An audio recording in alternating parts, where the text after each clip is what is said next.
So very good morning मेरे प्यारे बच्चों। आज का डिस्कशन स्टार्ट करते हैं बेंजामिन फ्रैंकलिन के कोट के साथ। बेंजामिन कहते हैं failure to plan is planning to fail. तो देखो मेरे प्यारे बच्चों, यहाँ पे बेंजामिन कहते हैं कि प्लानिंग की इंपॉर्टेंस इमेंस होती है। जो प्लानिंग है उसकी जो इंपॉर्टेंस है वो इमेंस होती है ह्यूमन लाइफ के अंदर। आप इसका एग्जाम्पल ले सकते हैं कि हमारे जो फ्यूचर के इवेंट्स हैं, ठीक है, हमारे फ्यूचर में जो होने वाला है हमें नहीं पता क्या होने वाला है, लेकिन अगर हम उसके बारे में प्लानिंग कर लेते हैं, अगर हम उसके बारे में प्लानिंग कर लेते हैं तो उस इवेंट से अगर वो नेगेटिव हुआ तो उससे काफ़ी हद तक हम निपट सकते हैं, ठीक है। लेकिन अगर हमने प्लानिंग नहीं करी तो डेफिनेटली हम किसके लिए प्लानिंग कर रहे हैं? फेलियर के लिए, ठीक है। यही जो चीज़ है बेंजामिन फ्रैंकलिन कहना चाहते हैं अपने कोट के द्वारा, failure to plan is planning to fail, ठीक है। और काफ़ी हद तक ये जो अब हमारा कोट है काफ़ी हद तक आज के हमारे एडिटोरियल डिस्कशन से रिलेटेड है। क्राउड मैनेजमेंट, ठीक है। आप सभी को पता है कि अभी दुर्घटना हो गई महाकुंभ के अंदर, हमारे 30 करीब कुछ लोग थे, उनकी जानें चली गई। वहाँ पे क्राउड मैनेजमेंट का कुछ इशू था, तो उसको थोड़ा सा हम डिस्कस करेंगे। डिजास्टर मैनेजमेंट के अंदर ये भी आता है हमारे सीएपीएफ एग्जाम के लिए डेफिनेटली इंपॉर्टेंट है। डिजास्टर मैनेजमेंट के अंदर आप इसको इंक्लूड कर सकते हैं और ऐसे राइटिंग के अंदर डेफिनेटली इंपॉर्टेंट है। और इससे पहले क्राउड मैनेजमेंट से रिलेटेड जो हमने एडिटोरियल है वो डिस्कस नहीं किया, और मैं सोच भी रहा था कि ऐसा कोई डिस्कशन आए, एडिटोरियल आए जिसमें क्राउड मैनेजमेंट हमारा टॉपिक कवर हो जाए, क्योंकि सीएपीएफ एग्जाम के लिए, पैरामिलिट्री फोर्सेस के लिए ये इंपॉर्टेंट रहता है क्राउड मैनेजमेंट, ठीक है। तो अब आ गया है, तो अब हम इसको डिस्कस करेंगे और अपना उद्देश्य के साथ आगे चलेंगे। हमारा उद्देश्य क्या है बच्चों? अपने नॉलेज पूल को बढ़ाना, ठीक है। कैसे बढ़ाते हैं हम? धीरे धीरे क्या करते हैं, डिफरेंट डायमेंशंस को डिस्कस करते हैं ताकि हमारा जो नॉलेज पूल है धीरे धीरे बढ़ता रहे और उसकी कनेक्टिविटी भी होती रही आपस में, ठीक है, ताकि जो हमारा पेपर 2 है उसके अंदर आर्गुमेंट राइटिंग हो गई, ऐसे राइटिंग हो गई, वो आप अच्छे से कर पाए। ये हमारा एम है, ठीक है। तो अपने एम के साथ आगे बढ़ते हैं, क्राउड मैनेजमेंट इशू को समझते हैं, ठीक है। अभी देखो बच्चों, आप सभी को पता है कि अभी लास्ट वीक में महाकुंभ के अंदर क्राउड क्रश हो गया था। क्राउड क्रश मतलब भगदड़ मच गई थी वहाँ पे। करीब करीब 30 लोगों की जानें चली गई और काफ़ी लोग जो थे घायल भी हुए। और ये जो इवेंट है, ये जो डिज़ास्टर हुआ है, स्मॉल जो डिज़ास्टर हुआ है, ये जो दुर्घटना हुई है बेसिकली, ये एक ऐसा मतलब अकेला इवेंट नहीं है, अकेली ऐसी दुर्घटना नहीं है जो इंडिया में हुई है। ये वर्ल्ड ओवर दुर्घटना ऐसी होती रहती है, ये यहाँ पे बताया गया है। जैसे यूएसए के अंदर हॉटसन टेक्सास में 2021 में एक कॉन्सर्ट था, ट्रेविस स्कॉट कॉन्सर्ट था, वहाँ पे भी सिमिलर काइंड ऑफ दुर्घटना हुई थी, 10 लोगों की वहाँ पे जाने चली गई। साउथ कोरिया के अंदर 2022 में इटवॉन में हुआ था, हॉलोविन फेस्टिवल था, वहाँ पे सेम चीज़ हुई, 159 लोगों की जानें चली गई। सेना यमन के अंदर 2023 में हुआ था, चैरिटी इवेंट था, 90 लोगों की जानें चली गई। और नाइजीरिया के अंदर तो 2024 में ही हुआ, रिलीजियस गैदरिंग थी जैसे हमारे इंडिया में हुई वैसे टाइप की, वहाँ पे 35 लोगों की जानें चली गई। तो ये जो एपिसोड्स हैं, ठीक है, ये जो एग्जाम्पल्स हैं, ये एक चीज़ बता रहे हैं कि ये जो दुर्घटना है जैसी हमारे यहाँ पे महाकुंभ के अंदर हुई, ये अकेली ऐसी दुर्घटना ही नहीं है जो जो इंडिया के अंदर होती है। ऐसी जो दुर्घटना है पूरे वर्ल्ड ओवर में होती रहती है, चाहे वो यूएसए हो, चाहे वो कोरिया हो, चाहे वो यमन हो, चाहे वो नाइजर हो, ठीक है। तो ये ग्लोबली ऐसी चीज़ जो है, ऐसी दुर्घटना जो है होती रहती है, कोई लिमिटेड नहीं है कि इंडिया तक लिमिटेड है, ठीक है। ये चीज़ यहाँ पे एडिटोरियल में बता रखी है। तो काफ़ी लोग जो समझते हैं कि इंडिया के अंदर ऐसी चीज़ें होती रहती हैं, तो ये चीज़ उनको पता होनी चाहिए कि इंडिया स्पेसिफिक प्रॉब्लम नहीं है। ऐसी जो क्राउड मैनेजमेंट की प्रॉब्लम है वर्ल्ड ओवर होती रहती है, ठीक है। तो यहाँ एडिटोरियल में बताया गया है इसके पीछे का साइंटिफिक क्या रीज़न है, क्यों ऐसा होता है। देखो यहाँ पे बताया गया है कि ये जो भगदड़ हो गई, क्राउड क्रश जिसे कहते हैं बेसिकली, ये जब एक्सट्रीम क्राउड डेंसिटी हो जाती है उसकी वजह से होती है, ठीक है। तो यहाँ पे साइंटिफिकली डेंजर पॉइंट कब होता है, कि कब ऐसी ऐसी जो दुर्घटना है वो हो सकती है। तो यहाँ पे बताया कि 5 पीपल पर स्क्वायर मीटर की मतलब एक स्क्वायर मीटर में अगर 5 लोग हो जाए, एक स्क्वायर मीटर में अगर 5 लोग हो जाए, तो वो जो एरिया हो गया वो रिस्की एरिया हो गया कि वहां पे जो है क्राउड क्रश की प्रॉब्लम हो सकती है। भगदड़ वगैरह जो भीड़ का जो होता है, मैनेजमेंट ढंग सही से नहीं हुआ तो क्राउड क्रश की प्रॉब्लम वहां पे आ सकती है, रिस्की एरिया होता है। लेकिन अगर वही जो है पर स्क्वायर 7 से ज़्यादा लोग हो जाए तो ये हाई प्रोबेबिलिटी वाला एरिया हो जाता है कि अगर कोई भी ऐसी दुर्घटना हुई जैसी कुंभ में हुई, जैसी यूएसए के अंदर हुई, जैसी कोरिया में हुई, तो वहां पे काफी लोगों की जाने जा सकती है। तो डेंजर पॉइंट यहाँ पे देखा, पर स्क्वायर 5 या 7 हो गया तो वो डेंजर पॉइंट हो जाता है, ठीक है। इसका एग्जाम्पल भी बताया गया है, एग्जाम्पल के थ्रू थोड़ा सा अच्छे से समझ आता है। जैसे लेट्स से क्यों होता है ये सारा, पहले तो इसे समझना पड़ेगा साइंटिफिक रीजन क्या है इसके पीछे। तो यहाँ पे एग्जाम्पल के थ्रू समझते हैं कि जैसे लेट्स से एक ट्रेन है, ट्रेन में तो सब गए होंगे, तो अगर कोई बिहार गया होगा तो उसको ज़्यादा से अच्छे अच्छे से पता होगा कि वो बिहार की ट्रेन में ज़्यादा ऐसे जो है सीन्स होते हैं, क्राउड मैनेजमेंट वाले नहीं, भीड़ भड़के वाले, ठीक है।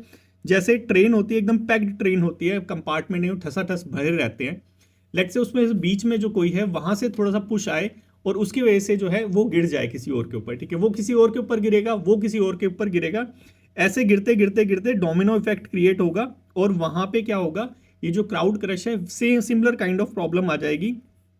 और यहाँ पे जो इंडिविजुअल है अगर अपने आप को बाहर भी निकालना चाहेगा इससे तो वो निकाल नहीं पाएगा। क्यों? क्योंकि वहां पे फोर्स है इतना ज्यादा होगा, क्राउड का वेट का, क्राउड इतना ज्यादा होगा, क्राउड का वेट इतना ज्यादा होगा कि वो इंडिविजुअल अपने आप को वहां से पुल नहीं कर पाएगा। ये चीज यहाँ पे बता रखी है, आप समझ गए होंगे मेरा कहने का क्या मतलब है, कि एक दूसरे के ऊपर गिरेगा, ये इसके ऊपर गिरेगा, ये इसके ऊपर गिरेगा, तो फोर्स जो है मल्टीप्लाई होता रहेगा। और अगर यहाँ पे जो इंडिविजुअल खड़ा है वो अपने आप को निकालना भी चाहे तो फोर्स इतना ज्यादा होगा, वेट इतना ज्यादा होगा कि वो अपने आप को निकाल नहीं पाएगा। इसी की वजह से सफोकेशन वगैरह होके जो है जाने चली जाती है। महाकुंभ के अंदर भी बता रखा है सिमिलर काइंड ऑफ इवेंट हुआ था कि इंडिविजुअल का अपने मूवमेंट के ऊपर ही कंट्रोल खत्म हो गया था, इतना ज़्यादा फोर्स जनरेट हो गया था इस डोमिनो इफेक्ट की वजह से। तो साइंटिफिक रीज़न तो बच्चों आई होप आपको समझ आ गया होगा। तो यहाँ पे अथॉरिटी का रोल क्या होता है, इवेंट प्लानर्स का रोल क्या होता है, देखो ये समझा जाता है हमारी इंडिया के अंदर, स्पेशली इंडिया के अंदर समझा जाता है। इसीलिए सबसे पहले मैं यहाँ पे लेके आया कि कहाँ कहाँ ये इवेंट हो रखा है। हमारी इंडिया में समझा जाता है कि हमारे यहाँ पे जो लोग हैं वो उनको तमीज़ नहीं है, ऐसा समझा जाता है, अनरूली बिहेवियर है हमारे लोगों का, धक्का मुक्की करते रहते हैं, पुश पुश करते रहते हैं। इसकी वजह से क्या होता है, ये जो क्राउड मैनेजमेंट की प्रॉब्लम आती है, ये जो क्राउड क्रश की प्रॉब्लम आती है, धक्का मुक्की होती है, उसकी वजह से भीड़ भड़का होता है, गिर जाते हैं एक दूसरे के ऊपर और क्रशिंग हो जाती है। ये समझा जाता है। ये आमतौर पर लोग समझते हैं कि लोग इतने ज़्यादा वो नहीं है, सोफिस्टिकेटेड नहीं है, वो धक्का मुक्की करते हैं, उसकी वजह से प्रॉब्लम आती है।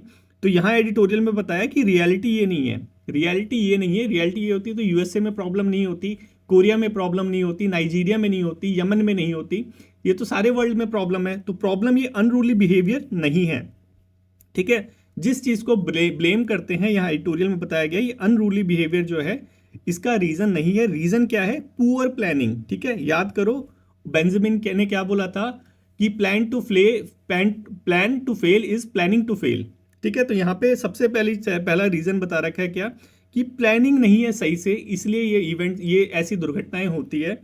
और इसके साथ साथ सेफ्टी मेजर्स नहीं लेते, ठीक है। तो इसकी वजह से ये जो हमने देखा दुर्घटना हुई, ये जो डिजास्टर हुआ महाकुंभ के अंदर, ऐसे डिजास्टर इनकी वजह से होते हैं, प्लानिंग, प्रॉपर प्लानिंग ना होने की वजह से, प्रॉपर सेफ्टी मेजर्स ना होने की वजह से, ये मेन रीजंस है, ठीक है। तो करना क्या चाहिए अगर ऐसा क्राउड क्रश हमें रोकना है? तो क्राउड क्रश वही धक्का मुक्की वाला, अगर ये जो क्राउड क्रश है इसको रोकना है तो हमें क्या क्या मेजर्स लेने चाहिए। देखो सबसे पहला मेजर्स यहाँ पे बता रखा है कि एंट्री और एग्जिट, ठीक है। ये बच्चों ये बहुत इंपॉर्टेंट है।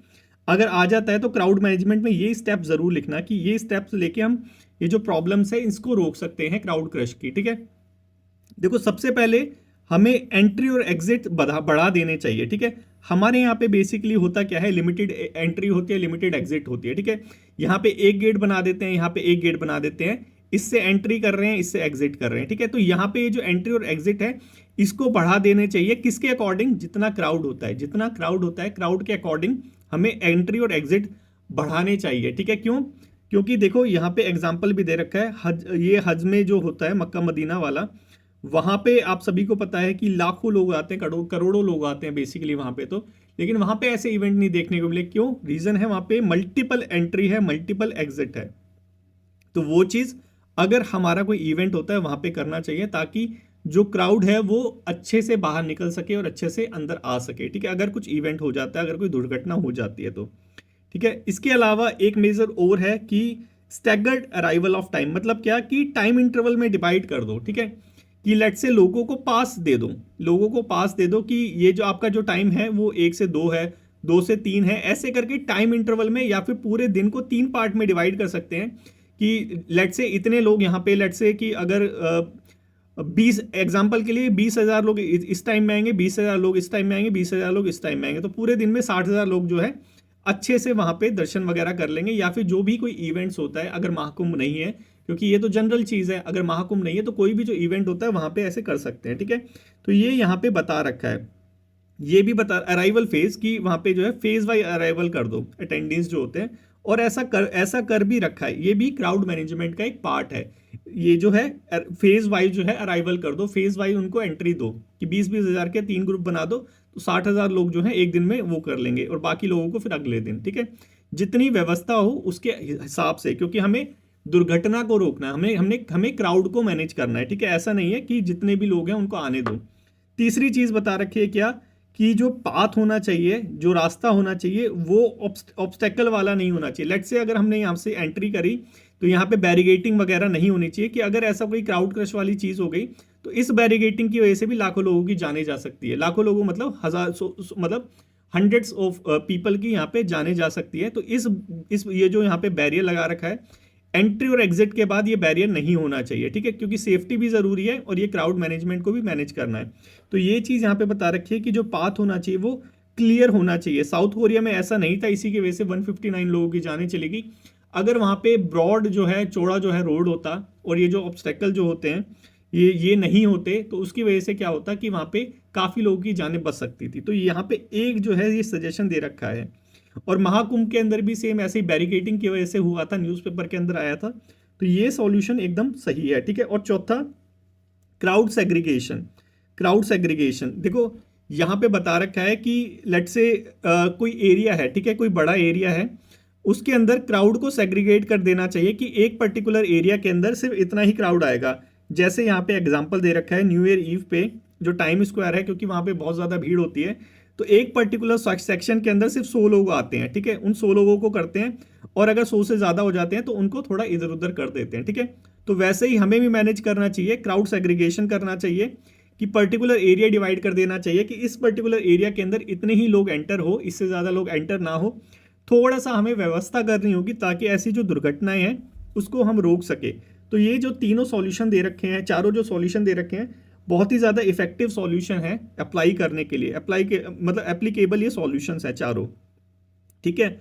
लेकिन होता क्यों नहीं है ऐसा, अगर इतने ही, क्योंकि सिंपल है, ना तो कोई पैसा लगना है, ना कोई खर्चा होना है, तो ऐसा होता क्यों नहीं है। देखो यहाँ पे रीज़न बता रखा है कि सबसे पहला तो इकोनॉमिक रीज़न है, कि जो जब क्राउड आता है तो बेसिकली होता क्या है, या तो टिकट लगती है, टिकट देती है क्राउड जो आती है, या तो वो टिकट खरीदती है, टिकट खरीदने की वजह से इनकम होती है। तो क्या होता है, जो ऑर्गेनाइजर होता है वो कहता है कि आने दो जितने लोग आ रहे हैं, या फिर दूसरी चीज़ होती है कि हमारे पास कोई लॉज नहीं है, ठीक है। दोनों चीज़ यहाँ पे बता रखी है।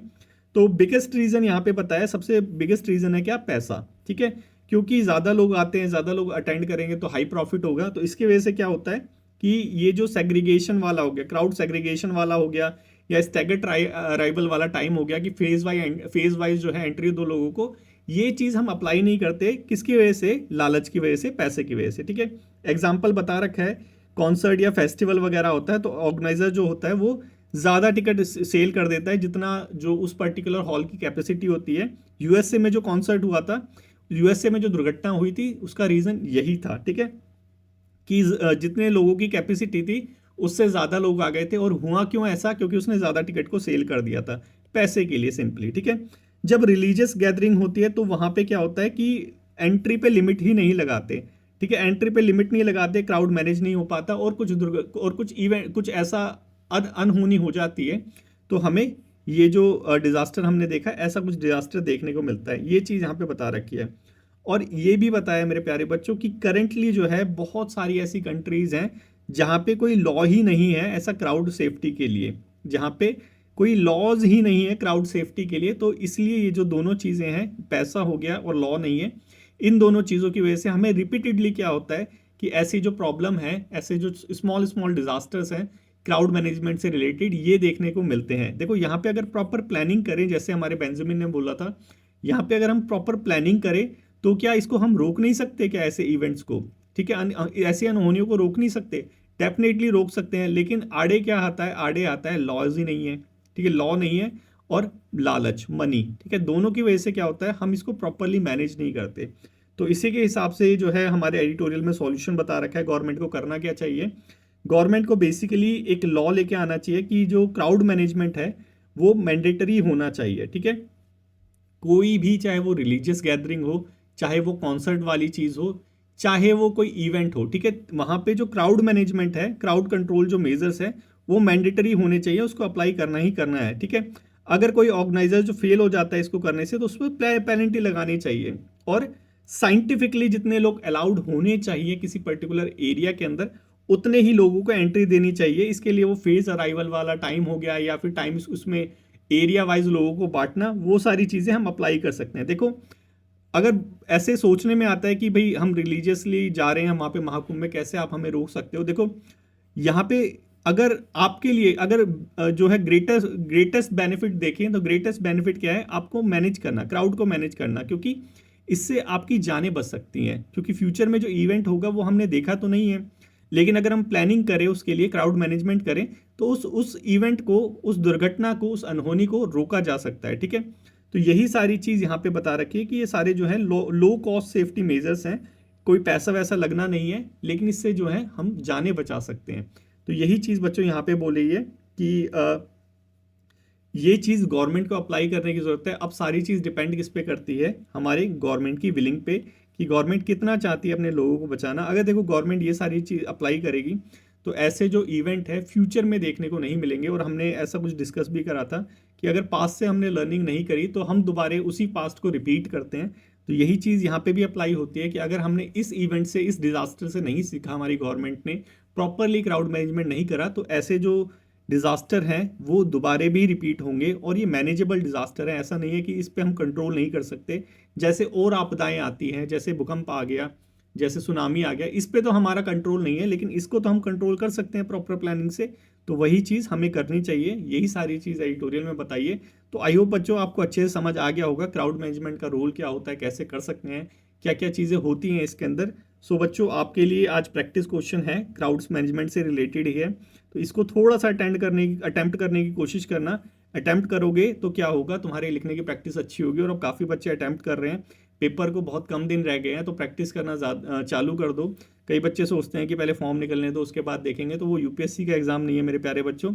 जो फॉर्म निकलने के बाद देखोगे, इसकी प्लानिंग तो 1 साल पहले से ही होती है, ठीक है। तो अभी टाइम है, अभी आप प्रिपेयर करना चालू कर दो। अभी करोगे तो टाइमली जो है सारी चीज़ हो जाएगी। आज से ही लिखना चालू करो, अगर अब तक नहीं लिखा है। इसे लिखो, लिखने के बाद डिस्कशन ग्रुप में भेजो, और जो बच्चे भेजते हैं वहाँ पे उनका भी ऐसे थोड़ा सा आप रिव्यू करो, और रिव्यू करने के बाद आपका भी ऐसे बच्चे रिव्यू करेंगे। तो दोनों से ही रिक्वेस्ट है, आपस में मिलजुल के जो है अपने ज्ञान की वृद्धि कीजिए, ठीक है। और देखो एक चीज़ देखना बच्चों, मैंने कल देखी थी कि एक बच्चे ने ऐसे भेजा था।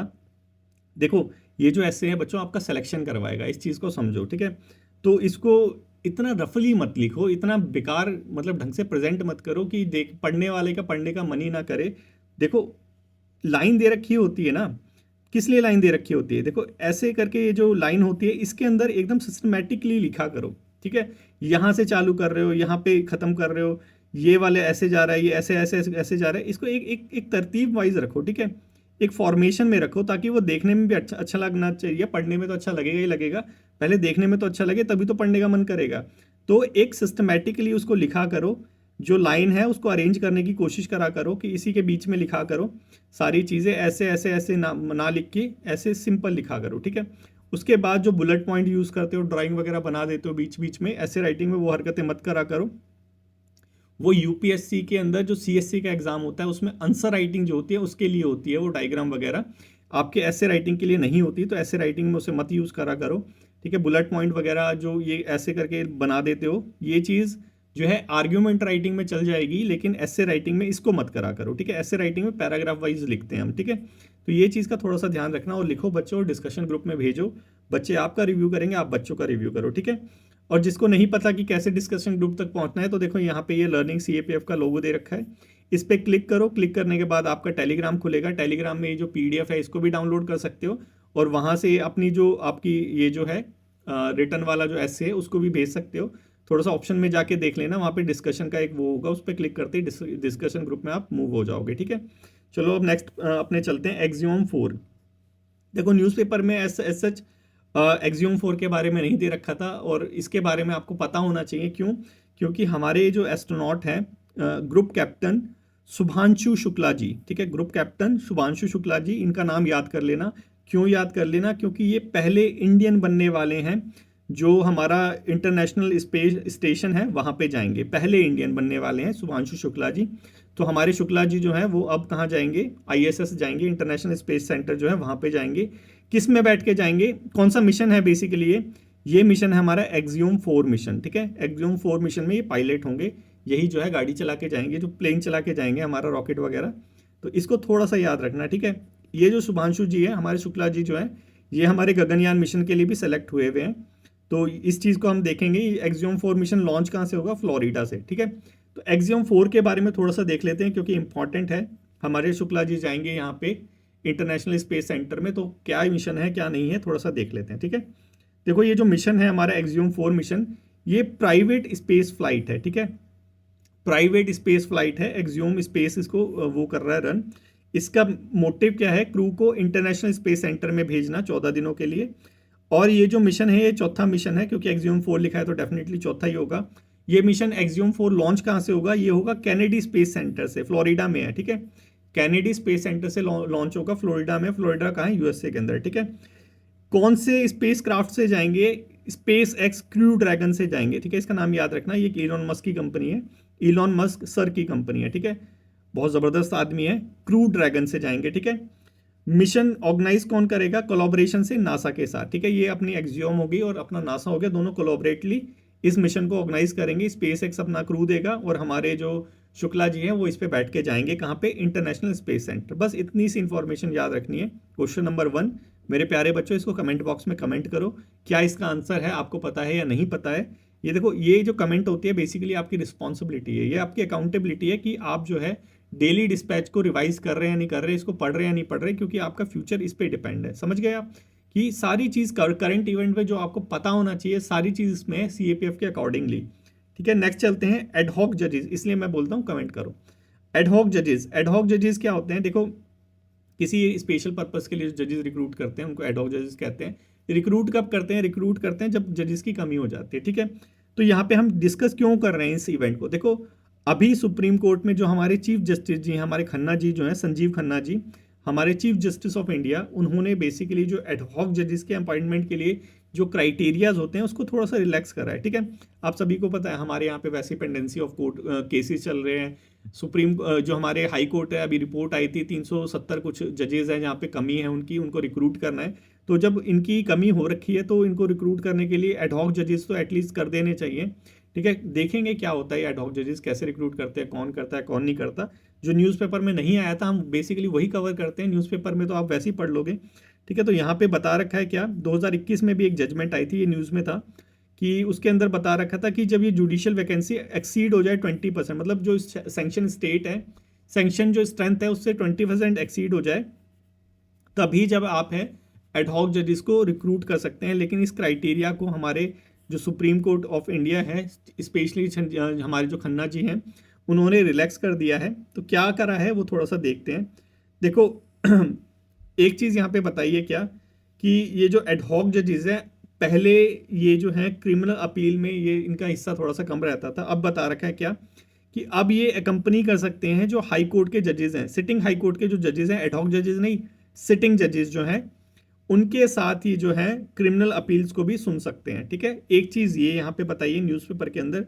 दूसरी चीज़ बताई है कि वो जो 20% का जो क्राइटेरिया था अब उसको 10% कर दिया गया है, कि ये जो एडहॉक जजेस हैं वो 20% नहीं, अब 10% जो है एक्सीड नहीं करेंगे।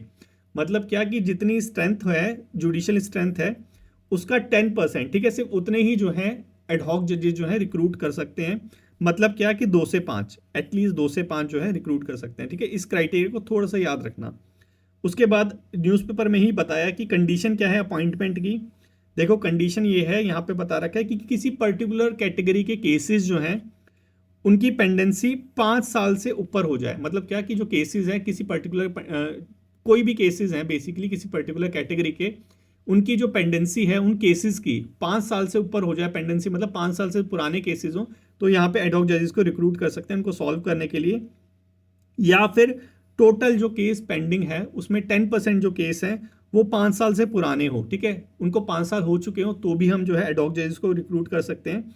या फिर जो रेट ऑफ डिस्पोजल है वो रेट ऑफ फिलिंग से ज़्यादा हो। मतलब क्या, कि देखो एक इंडिविजुअल है वो केस को फाइल कर रहा है, ठीक है, और जो दो इंडिविजुअल के केसेस जो हैं ऑलरेडी पेंडिंग पड़े हैं, तो ये क्या हो गया, ये है केस ऑफ डिस्पोजल, ये है केस ऑफ फाइलिंग। तो यहाँ पे केस ऑफ डिस्पोजल ज़्यादा है, केस ऑफ फाइलिंग कम है, तो क्या है, एडहॉक जजेस को हम रिक्रूट कर सकते हैं। ये चीज़ यहाँ पे बता रखी है। कंडीशन समझ आ गई होगी मेरे प्यारे बच्चों। अब देखते हैं अपॉइंटमेंट, ठीक है, ये न्यूज़पेपर में नहीं थी। अपॉइंटमेंट देखो, हाई कोर्ट की अलग होती है एडहॉक जजेस की, सुप्रीम कोर्ट की अलग होती है। हाई कोर्ट में जो था वो है आर्टिकल 224A, ठीक है, आर्टिकल 224A में बोल रखा है जो chief justice of high court है, chief justice of concern high court है, वो क्या करेंगे, वो करेंगे जो हमारे रिटायर्ड जजेस हैं उनसे पूछ के रिटायर्ड जजेस को यहाँ पे एडहॉक बेसिस पे ले सकते हैं, ये सुप्रीम कोर्ट ने बोला था, ठीक है। तो हमारे chief justice of high court हैं, प्रेसिडेंट के अप्रूवल से और जो रिटायर्ड जजेस है जिनको वो अपॉइंट करना चाहते हैं उनकी कंसेंट से एडहॉक जो जजेस है उसको रिक्रूट कर सकते हैं। कौन कर सकता है, हाई कोर्ट के जो है चीफ जस्टिस, ठीक है। एक ये हो गया हमारा अपॉइंटमेंट, ठीक है। उसके बाद उनकी ज्यूरिडिक्शन होगी, पावर होगी, प्रिविलेज होगी, वो जो कोर्ट के जजेस होते हैं उनके बराबर ही होगी। लेकिन इसके अलावा जो अदरवाइज जो और चीज़ें होती है वो उनको हाई कोर्ट का जजेस नहीं समझा जाएगा और चीज़ों के लिए, ठीक है। पावर, प्रिविलेज और जुरिडिक्शन के लिए समझा जाएगा, बाकी चीज़ों के लिए नहीं समझा जाएगा। ये चीज़ भी दे रखी है, थोड़ा सा इसको भी ध्यान रखना। सुप्रीम कोर्ट के अंदर क्या होता है, देखो सुप्रीम कोर्ट के अंदर चीफ जस्टिस ऑफ इंडिया जो है अपॉइंट करता है हाई कोर्ट के जजेस को। देखो हाई कोर्ट के अंदर तो रिटायर्ड जजेस को हम अपॉइंट कर रहे हैं एडहॉक, लेकिन सुप्रीम कोर्ट के अंदर हम हाई कोर्ट के जजेस को अपॉइंट कर रहे हैं। इस चीज़ का ये जो डिफरेंस है इसको याद रखना। ये चीज़ हम कभी कभी कंफ्यूज हो जाते हैं कि हाई कोर्ट के अंदर हम रिटायर्ड जजेस को है एडहॉक जजेस रिक्रूट कर रहे हैं, लेकिन सुप्रीम कोर्ट के अंदर हम हाई कोर्ट के जजेस को रिक्रूट कर रहे हैं, ठीक है। ये हो गया यहाँ पे।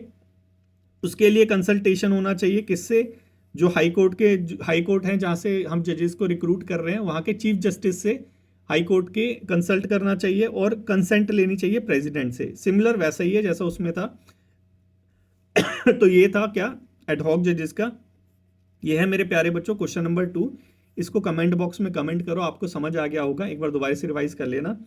थर्ड है हमारा दुबई एयरपोर्ट। देखो जो दुबई एयरपोर्ट है, क्योंकि इंडियंस भी बहुत ज़्यादा दुबई जा रहे हैं तो शायद उसी का रिजल्ट है कि जो हमारा दुबई एयरपोर्ट है वो अब सबसे ज़्यादा जो है इंटरनेशनली बिजिएस्ट जो है एयरपोर्ट बन चुका है 2024 के अंदर, ठीक है। टोटल 92.3 जो मिलियन पैसेंजर है वो आए थे दुबई के अंदर, ये पता है। सेकेंड नंबर पे अटलांटा एयरपोर्ट है, अटलांटा हार्ट्सफील्ड जैक्सन इंटरनेशनल एयरपोर्ट, और थर्ड नंबर पे है टोक्यो इंटरनेशनल एयरपोर्ट, ठीक है। तो तीनों का थोड़ा सा ध्यान रखना, पहले पे दुबई, दूसरे में अटलांटा, तीसरे पे टोक्यो। अब मेरे को बताओ कमेंट करके अटलांटा कहाँ पे है, ठीक है। अटलांटा जो एयरपोर्ट है कौन से देश के अंदर है, ठीक है, यूएसए में है, यूरोप में है, ठीक है। अब दिल्ली की बात करें, जो दिल्ली है वो वहाँ पे बिगेस्ट इंक्रीज हुआ है कैपेसिटी के अंदर, बिगेस्ट इंक्रीज हुआ है कैपेसिटी के अंदर, जितने पैसेंजर आते थे लास्ट ईयर से कंपेयर करें तो दिल्ली के अंदर सबसे ज़्यादा इंक्रीज हुआ है। और हमारा दिल्ली एयरपोर्ट जो आईजीआई एयरपोर्ट है वो 8वें स्थान पे आता है। कौन से स्थान पे, 8th प्लेस पे आता है, ठीक है। तो मेरे प्यारे बच्चों क्वेश्चन नंबर 3 कमेंट बॉक्स में कमेंट करो। उसके बाद देखो अभी फ्रंट न्यूज़ पे आया था कि जो यूएसए है वहाँ पे एक एरोप्लेन जो है वो चॉपर से, मिलिट्री के चॉपर से क्रैश हो गया, और क्रैश होने के बाद कौन सी रिवर में गिर गया, पोटोमैक रिवर के अंदर, ठीक है, पोटोमैक रिवर। तो यहाँ पे एक क्वेश्चन बन सकता है डायरेक्टली, तो यहाँ से ऐसे पूछेंगे नहीं, जैसे कि कौन सा देश कौन सी रिवर के किनारे हैं, जैसे वॉशिंगटन कौन सी रिवर के किनारे हैं, पोटोमैक हो गया, ठीक है। दिल्ली कौन सी रिवर के किनारे हैं, ऐसे ऐसे करके कैपिटल्स जो हो गई, कैपिटल्स को 4 करके दे सकते हैं। एक ऐसा इजी क्वेश्चन बन सकता है, तो थोड़ा सा इसको हम देख लेना बच्चों, ठीक है। ये तो आपकी लूसेंट के अंदर मिल ही जाएगा ऐसे इजी क्वेश्चन, ठीक है। उसके बाद हमारे ये तमिलनाडु गवर्नमेंट वाला था, बेसिकली ये क्या था कि पीजी जो होता है, डॉक्टर जो वो करते हैं अपना जो एमबीबीएस बनने के बाद सेकंड जो होता है पीजी करते हैं डॉक्टरेट में, एमडी जो बनते हैं, तो वहाँ पे जो तमिलनाडु था पहले वहाँ पे अपने में 50% उसने रिजर्वेशन दे रखा था पीजी कोर्सेज के लिए, ठीक है, अपने स्टेट में डोमिसाइल का, कि जो तमिलनाडु वाला होगा उसको 50% रिजर्वेशन मिलेगा पीजी कोर्सेज में। सुप्रीम कोर्ट ने बोला भाई ये डोमिसाइल का कोई चक्कर नहीं है, डोमिसाइल होगा सिर्फ एक इंडियन डोमिसाइल, ठीक है। तो यहाँ पे ये चीज़ बता रखी है, एडिटोरियल भी आया था, एडिटोरियल में भी ये चीज़ बता रखी थी। एडिटोरियल में सजेशन बस ये दिया था कि हमें जो है हेल्थ इंफ्रास्ट्रक्चर को क्रिएट करने की ज़रूरत है, ये सारे इशू फिर क्रिएट ही नहीं होंगे, ठीक है। तो अब वो जो तमिलनाडु है वो हायर अपील करेगा, तो थोड़ा ऑनगोइंग है, थोड़ा सा इसको देखते रहेंगे। तो बस यही था हमारे आज के एडिटोरियल डिस्कशन में, हमारे आज के डेली डिस्पैच डिस्कशन में, डी क्यूब डिस्कशन में। तो आई होप बच्चों आपको अच्छे से समझ आ गया होगा। सो आज के डिस्कशन में बस इतना ही। Thank you so much for today's discussion. अगर अच्छा लगा हो तो लाइक शेयर और कमेंट करना मत भूलना मेरे प्यारे बच्चों। Thank you so much.